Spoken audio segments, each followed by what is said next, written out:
Bismillahirrahmanirrahim. Wahai rakyat-rakyat jelata yang disayangi, pada tahun 1839 bermula satu gerakan tanzimat di Istanbul. Kononnya lah reformasi untuk menguatkan Empayar Uthmaniyah, tapi hakikatnya ia adalah satu racun yang membuka ruang barat merosakkan Islam dari dalam.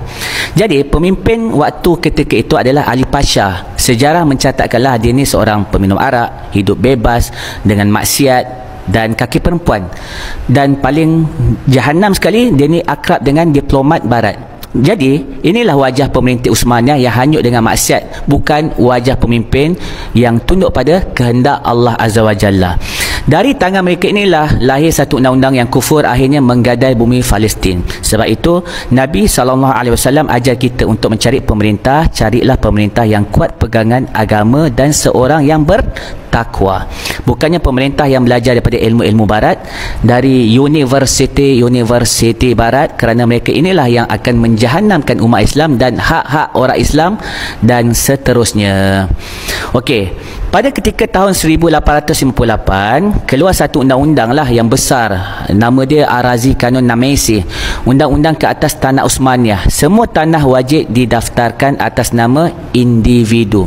Kalau daftar, korang kena bayar cukai yang berat, kerana dan lepas tu kena masuk tentera. Jadi rakyat Palestin yang turun-temurun bercucuk tanam jadi takut. Mereka tak nak daftar.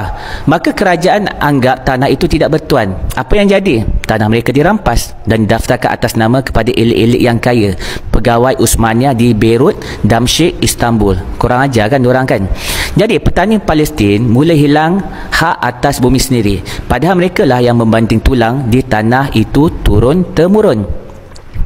Jadi antara 1860-an hingga 1880-an, tanah Palestin semakin banyak beralih tangan. Rakyat kecil dianggap penyewa yang haram.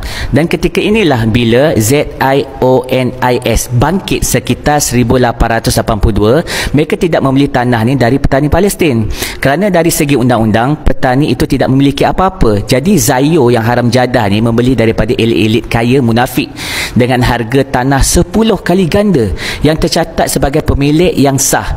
Dengan nilai pembelian 10 kali ganda ni, maka orang-orang kaya Islam yang elit ni apa lagi ramah mata lah, habis tergadai tanah orang Islam. Contohnya pada 1870-an, banyak tanah di Galilei dan Haifa didaftarkan atas nama keluarga kaya Beirut.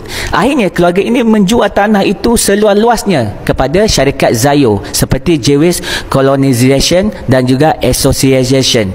Sedikit demi sedikit bumi Palestin tergadai di atas kertas dengan cop rasmi kerajaan Uthmaniyah. Ketika hujung abad ke-19 hingga awal abad ke-20, petani Palestin dihalau dengan surat rasmi kerajaan. Polis Uthmaniyah sendiri mengusir mereka. Kes ini macam sama kan dekat Sungai Baru, Kampung Baru dan tanah-tanah orang Melayu pada ketika ini, betul tak? Okey, kita sambung balik. Bayangkan orang yang hidup turun-temurun ni di tanah itu tiba-tiba dihalau atas sebab katanya tanah itu bukan milik mereka, tapi milik tuan tanah orang-orang kaya munafik yang sudah menjual kepada Yahudi.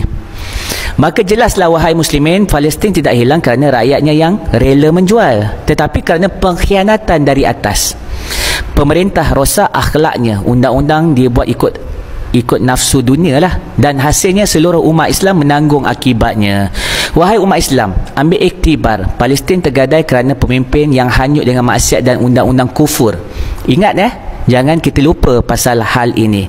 Hari ini di tanah Melayu, kita juga ada undang-undang moden yang lahir dari sistem penjajah British. Kita ada cukai, kita ada pendaftaran tanah, kita ada tekanan ekonomi melalui duit kertas. Semua ini boleh menjadi jalan yang sama jika kita terus lalai.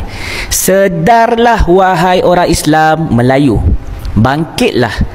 Kenali musuh sebenar iaitu Yahudi wa Nasara dan juga pemimpin yang menjual agama demi kepentingan dunia. Kita jangan jadi umat yang buta sejarah. Kalau kita tidak bangkit, tanah kita, maruah kita dan anak cucu kita mungkin akan tergadai sebagaimana Palestin. Inilah pengkhianatan, inilah kebenaran dan inilah amaran Allah. Jangan ulangi kesilapan yang sama dalam sejarah. Ingat kita kena bangkit.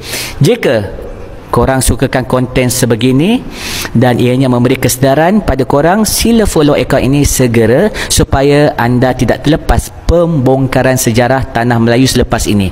Bantu aku sharekan video ini sebanyak mungkin supaya video ini sampai kepada pembela-pembela agama. Bantu savekan video ini kerana bimbang-bimbang lah ianya hilang dari feed anda. Bantu aku dengan komen korang semua. Islam akan bangkit dengan takwa. Apa yang paling penting? La ilaha illallah Muhammadur Rasulullah. Ini baru betul.